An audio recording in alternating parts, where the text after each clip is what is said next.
26 का धर्म कांटा चालू हुआ तो पहला ट्रेंड दिल्ली से आया है। 26 का पहला नारा बंगाल या फिर असम से नहीं बल्कि राजधानी के तुर्कमान गेट से निकला। 5 राज्यों के चुनाव में अभी 3 महीने बचे हैं। उससे पहले ही मंदिर और मस्जिद के नाम पर पॉलिटिकल लड़ाई शुरू हो चुकी है। इसका अगला एपिसोड 11 जनवरी को दिखेगा।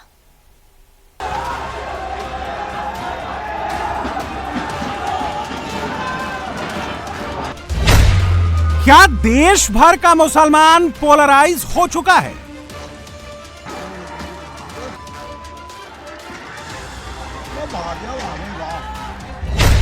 क्या मुसलमानों को पॉलिटिकल फोर्स बनाने का कोई मिशन चल रहा है? तो तेरी कसम वो भाग्या वाह जवाब नहीं भाई वाह मेरा शेरो। क्या हर चुनाव में 80-20 या 70-30 ही होगा? वो भाग्या वाह जवाब नहीं।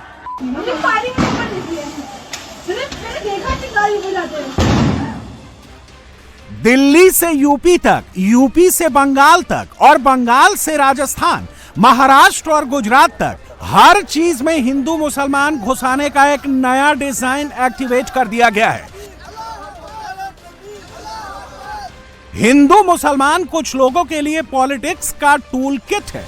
यह टूल किट चलाने वालों ने मुसलमान भाइयों को समझा दिया है, एक रहोगे तभी सेफ रहोगे, बट गए तो कट गए। मुसलमानों को इकट्ठा एक वोट बैंक बनाए रखने के लिए झूठ सच कुछ भी फैलाया जा रहा है। अस्सलाम वालेकुम मेरे भाइयों, ये देखो जो दरगाह फैसलाई का मैटर चल रहा था भाई, देखो आज इन्होंने देखो बिल्डोजर भी बुला लिए हैं और इनकी पूरी मिलिट्री भी आ गई है। बुलडोजर के साथ मिलिट्री आने की कमेंट्री के पीछे दंगे की केमिस्ट्री थी। यह नया मामला दिल्ली का है। रात के 1:30 बजे दिल्ली के तुर्कमान गेट मस्जिद के पास वाली गली से हाहाकारी भीड़ निकली और पुलिस वालों पर पत्थर बरसाने लगी। ये देखिए, ये पत्थर जो हैं वो दिल्ली पुलिस के ऊपर फेंके गए थे और इस मामले में दिल्ली पुलिस ने अज्ञात लोगों के खिलाफ एक एफआईआर दर्ज की है। 10 लोगों को हिरासत में लिया है। पीछे से कुछ लोग इस भीड़ को भड़का रहे थे। तो तेरी कसम वो भाग्या वाह जवाब नहीं भाई वाह मेरा शेरो। तुम्हारी कसम। पुलिस को पत्थर मारने वालों को वाह भाई वाह की दाद मिल रही थी। दंगाइयों को शाबाश मेरे शेरों कहा जा रहा था। मेरा शेरों। सर भीड़ तो कम से कम 2-2.5 के आसपास, 2-2.5 हजार के आसपास थी और एज ग्रुप यहीं 17 से 30 या 25 के आसपास में ज्यादातर थे। बुजुर्ग भी थे, 50 के आसपास में भी थे जो उनको भीड़ को उकसा भी रहे थे। 17 साल से 25 से 30 साल के नौजवान, आधी रात का वक्त, हाथ में पत्थर और जुबां पर मजहबी नारा।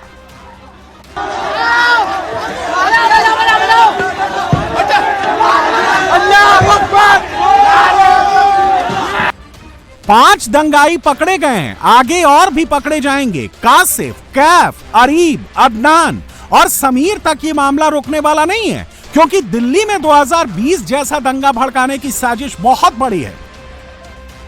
एक तरफ दिल्ली पुलिस दंगाई भीड़ को कंट्रोल करने के लिए आंसू गैस के गोले चला रही थी, दूसरी तरफ बलवा करने के लिए भीड़ बुलाई जा रही थी और रात काली करने का कॉल दिया जा रहा था। मेरे भाइयों, घर पे बैठने से कुछ नहीं होगा। घर से निकलो, दरगाह फैसलाई के बाहर आओ, पूरी रात काली करो, मस्जिद को कुछ होने नहीं देना है। मुसलमानों की आक्रामक भीड़ मरने मारने पर उतारू थी, क्योंकि मस्जिद और मजहब के नाम पर उनको भड़का दिया गया था। तुर्कमान गेट की तरफ कर्फ्यू लगा रखा है इन्होंने। वो कर्फ्यू इस वजह से लगा रखा है कि ये बिल्डोजर से मस्जिद को तोड़ सके। मैं आपको दिखाता हूँ कि कितने सारे बिल्डोजर आए हुए हैं मस्जिद को तोड़ने के लिए। दिल्ली के तुर्कमान गेट इलाके की फैज़े इलाही मस्जिद जहां थी, वहीं पर खड़ी है। इस मस्जिद की एक भी ईंट अपनी जगह से नहीं हिली है, लेकिन यहां के मुसलमानों को भड़काकर दंगा कराने की साजिश रची गई। हाई कोर्ट के आदेश पर प्रशासन ने मस्जिद के आगे का अवैध अतिक्रमण हटाया है, जहां अवैध तरीके से एक बारात घर और डिस्पेंसरी बनाई गई थी और बुकिंग के नाम पर गरीबों से पैसे वसूले जा रहे थे। फैज़े इलाही मस्जिद जस की तस है, अवैध अतिक्रमण का मलबा बिखरा हुआ है। लेकिन आधी रात को Facebook, WhatsApp, Twitter, Instagram, social media के जितने भी प्लेटफॉर्म हैं, उन पर अचानक फर्जी भड़काऊ वीडियो की बाढ़ आ गई। सब अपने दुकानें बंद करके सब बंद करके आइए इधर। ये देखिए मुसलमानों का क्या हाल है। तुर्कमान गेट इलाके में जैसे ही प्रशासन के बुलडोजर आने लगे, एक डिजाइन एक्टिव हुआ। भीड़ भाड़ और संकरी गलियों वाले इलाके में ये बुलडोजर रात में इसलिए लाए गए थे क्योंकि दिन के वक्त यहां कोई एक्शन होता तो सारा ट्रैफिक, सारा कारोबार ठप हो जाता। प्रशासन ने एक्शन के लिए रात का वक्त चुना और दंगाइयों ने बलवा करने के लिए इसे यूज कर लिया। भाई ज्यादा से ज्यादा लोग भाई दरगाह फैजुलाई पे पहुंचे। आप लोगों से भाई हाथ जोड़ के गुजारिश है। देखिए कैसे कैसे वीडियो बनाए गए और सोशल मीडिया के जरिए उसे फैला दिया गया। ये सामने आप देख होंगे बिल्डोजर। अब मैं दिखाता हूँ कितने बिल्डोजर आए। ये देखो, ये 1 2 3, ये क्रेन आई हुई है, ये 4 5, इसके पीछे 6 7 8 9, ये 10, ये 11, ये 12 13 14 15 16 17 18 19, ये क्रेन 20 जो होगा, ये क्रेन और 4 पीछे भी आ रही है। तो ये क्रेन आ रही है मलबा उठाने के लिए। 20 तो ऐसे ही हो गई है। और ये देखो आगे भी बिल्डोजर है 4 और, ये देख लो। एक दिन पहले इसी दिल्ली में जेएनयू में प्रधानमंत्री नरेंद्र मोदी और गृह मंत्री अमित शाह की कब्र खोदने का ऐलान किया जा रहा था।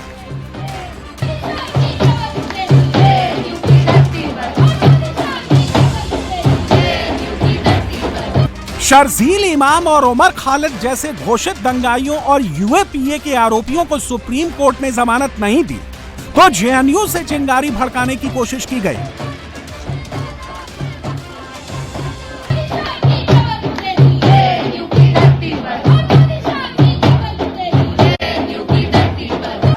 इसी दिल्ली में अगले ही दिन दूसरा मॉड्यूल ऑन किया गया।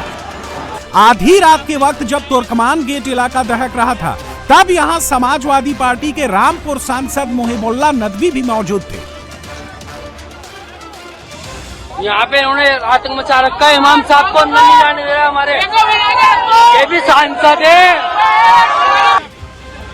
सोचिए, कहां रामपुर और कहां दिल्ली। दिल्ली की गलियों में नदवी का क्या था।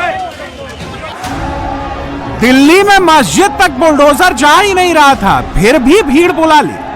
मस्जिद तोड़ने की अफवाह फैला दी, हल्ला मचा दिया कि जमा हो जाओ, जुट जाओ, मस्जिद की दीवार नहीं टूटनी चाहिए।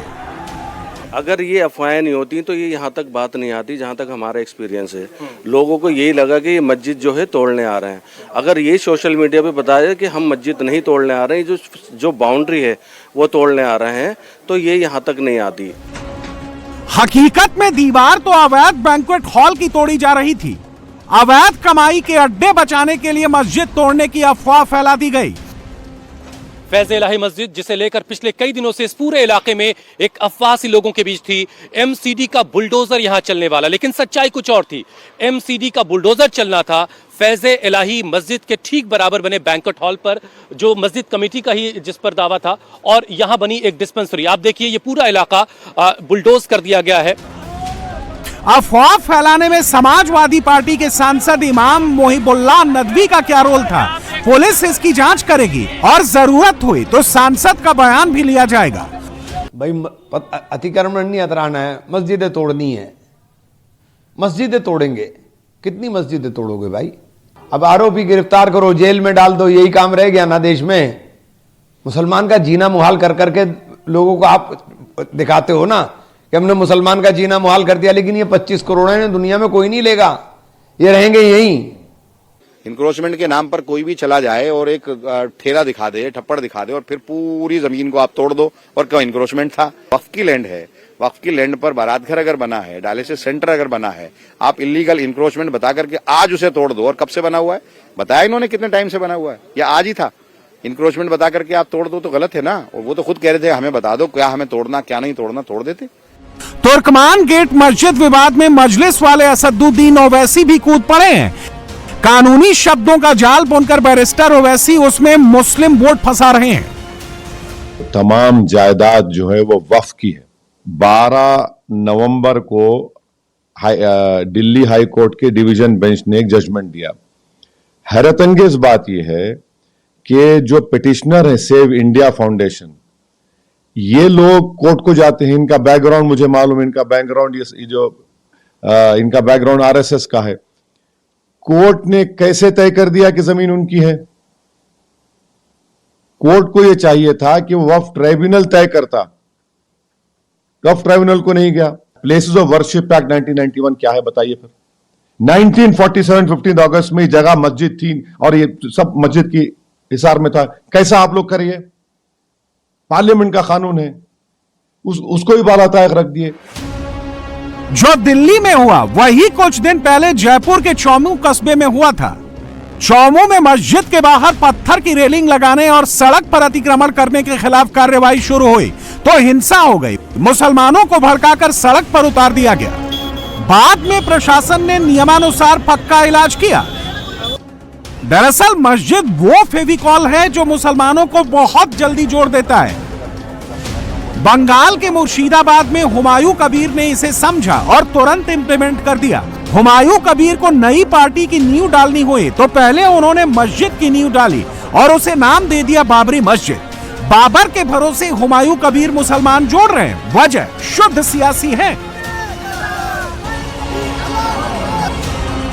मुस्लिम वोट की सियासत करने वाले नेताओं ने मुस्लिम वोट का मॉडल ही ऐसा बनाया है कि जहां भी मुसलमानों से जुड़ी कोई बात हो उसमें तुरंत हिंदू मुसलमान घुसा दो। बिहार में डॉक्टर नुसरत परवीन का केस ऐसा ही हो गया था। हिजाब विवाद को ऐसा भड़काया गया कि इसमें भी हिंदू मुसलमान हो गया। डॉक्टर नुसरत परवीन कुछ दिन तक मजहबी नेताओं के चंगुल में फंसी रहीं, लेकिन अब उन्होंने बिहार के बांका में नौकरी ज्वाइन कर ली है। मोदी के विरोधी मस्जिद मस्जिद मुस्लिम मुस्लिम खेल रहे हैं। इसमें भी वो बीजेपी का ही फायदा करा रहे हैं। बीजेपी को ज्यादा कुछ नहीं करना, मस्जिद विवाद को खींचकर बस बंगाल चुनाव तक पहुंचा देना है। बाबरी की चिंगारी वहां पहले से मौजूद है। दिल्ली के तुर्कमान गेट मस्जिद जैसा विवाद बंगाल चुनाव को और पोलराइज कर देगा। 80-20 या 70-30 फायदा नरेंद्र मोदी की पार्टी को ही होगा।